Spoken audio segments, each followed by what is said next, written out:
Hello everyone, in this video I will show you how to fix keyboard disappeared on Realme 16 Pro. Let's start the video first of all. If you want to fix this problem, so restart phone, just click and hold power button. So you will see you will restart phone from here.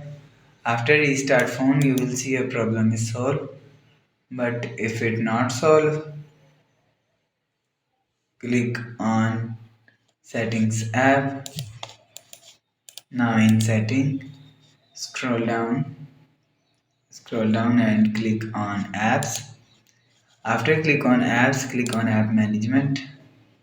After click on app management, scroll down and search message app from here. After click on message app, click on storage usage and click on clear cache. After click on clear cache, you will see your problem is solved.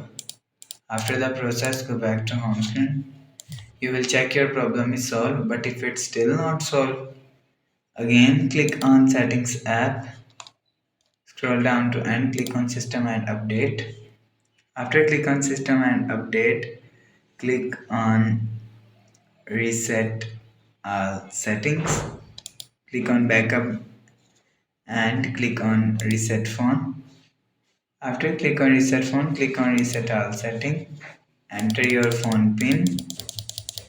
After enter your phone pin, click on reset. So it just reset all setting. It's not clean and remove your phone memory and data. After the process, go back to home screen. So that's how you can fix keyboard disappeared on Realme 16 Pro. If you like the video, please subscribe. Thanks for watching.